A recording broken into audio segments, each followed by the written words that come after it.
Welcome to the Miracles and Wellness Podcast. I'm Clarissa Booker, your holistic health coach and beauty expert. I know how stress can derail your well-being as an entrepreneur. I'll be sharing simple strategies to reduce stress, ditch stress eating, and replace other habits while energizing your day by incorporating more plants onto your plate. With small shifts that can boost your health, happiness, and productivity. Whether you're seeking guidance with weight loss, stress release, or just a moment to recharge, I invite you to join me. Let's optimize your wellness path. So be open to receive because I believe that miracles are for everyone. Let's go. Hey there, friend. How are you doing today? Hope you're having an amazing day. Today, we're going to talk about feeling like you have too much going on, too many tasks, just like all the things, just kind of trying to get our time management back in order a little bit. Have you ever had that feeling?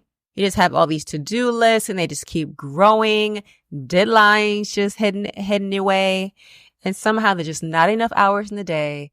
We all have those same 24 hours, but sometimes it just seems like it's just not enough. I've been there and I know it can just feel just overwhelming, okay? So the truth is time management isn't just about managing our time. It's about managing ourselves, our energy, our priorities, all of the things. And today's digital age, that can even increase our challenges, especially when we need to use our devices for work. And we can just go down the rabbit hole sometimes. And if you have your phone next to you, there might be notifications going off, the constant emails coming in, and just feel like you have to always be on sometimes. And especially there's this instant gratification where people just want to grab your attention within a second and then it's gone. And then sometimes you're feeling like you just have to overproduce and you're going and you're going.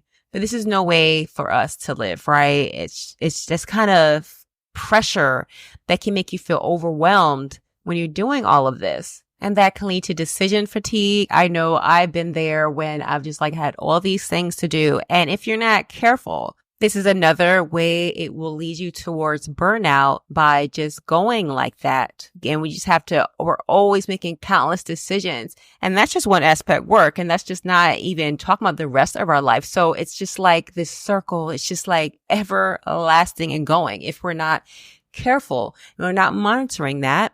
And then it's like, which one do I tackle first? So then you have to monitor that and making sure that you are paying attention to that, because then things just don't get done, right? Everything's just getting away from you. Then that's leading you to stress and the overwhelm. Then you get anxiety and just like all the things.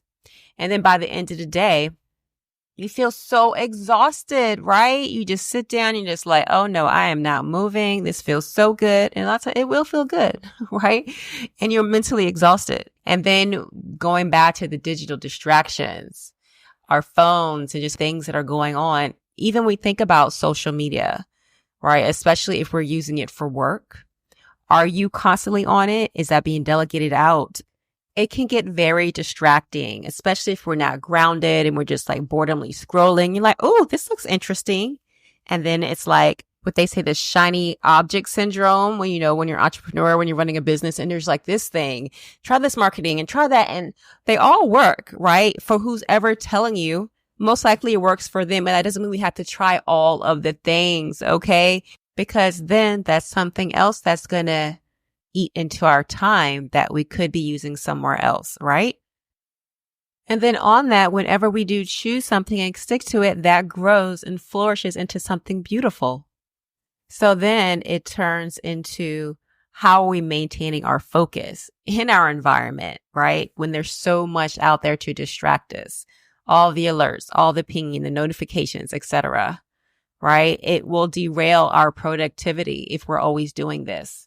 So we can do it scrappy and not worry about certain vanity metrics for a dopamine hit and instead engage in movement of your choice, for example. And some things we can do is identifying when you feel at your peak performance. So are you more of a morning person? Are you after you get up and you have your morning routine in? Or are you more like the afternoon, like you take a little longer to get it in? Right? So scheduling your most important tasks during these times. This can be different for everybody because we're all unique and we're all different. And maybe you want to be a morning person, but you're not. So maybe you working on that. So you channeling into that energy to be more of a morning person. So you get up and get it done and get out and get going, right? Where are you in respect to that? And then implementing like a power hour where you dedicate the first hour of your workday to your most important task just to get it done. So if there's something that's super important, but it's like not your favorite thing to do, but it's a needle mover, you'll get it out the way. So a couple things I've done with people just to help them feel less stressed so that we can just kind of release that is helping them work in focus like 25-minute blocks followed by a short break. And it's like super simple, but incredibly effective because it's like, you have a break coming. So your mind is like, I just got to do this short amount of time and then I'm good. And then also batching similar tasks together. So doing like all your emails together. And this can definitely help you feel less scattered. Okay. I know this helps me as well whenever I batch certain tasks together. There's also task management tools. There are quite a bit out there. There are a lot. So you can always find out which one you like the best, or you can even just use Google Documents too. There's so many ways that you can put things down, that you could organize it and also share it with your team. And it just makes things a little bit more organized for everybody.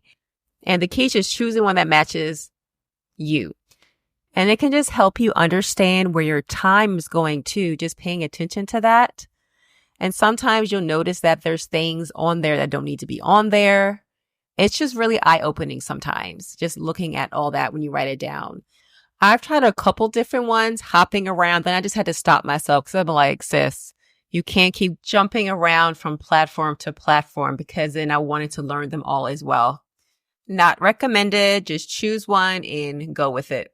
But all around, it's just not a quick fix, but creating good habits in respect to your time management, just like we want to have good habits with our well-being. And this is just a big factor in it because that time management adds to our stress.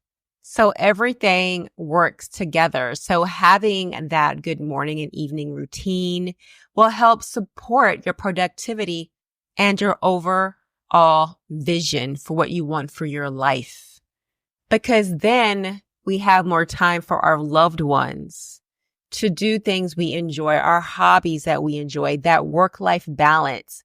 Then we have time to do our movement that we have scheduled in. Okay, we have that time set aside for our mindfulness practices. We have that time to sit down and enjoy our meal with our family. So this is a very important part of our business, of our life in general. So it's not just about getting things done. It's about creating the life that we want. Because obviously, your life is important and you have to know that. And I know you know that because you're here and you're listening and you're doing the steps day by day for yourself because you matter,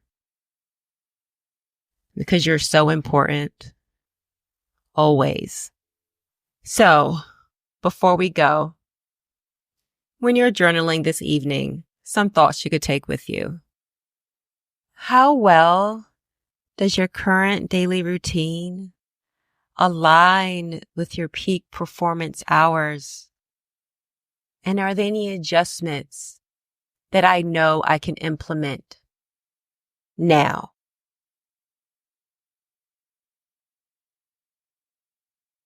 What activities do energize me? What makes me feel alive? And what aligns with my vision? And how am I going to implement this into my daily routine? I hope this blessed you. With love. Until next time. Goodbye, guys. Thank you for listening to my mom's podcast. Leave a 5-star review. Thank you so much for listening. I hope you enjoyed this episode and are feeling empowered in your journey towards a thriving well-being. Also, share this episode to someone you know this will bless, as that's how we spread the message. And don't forget just to take 30 seconds to leave a written review on Apple Podcasts by scrolling down the show page and clicking write a review because it also helps us grow. I appreciate you taking the time to show us support.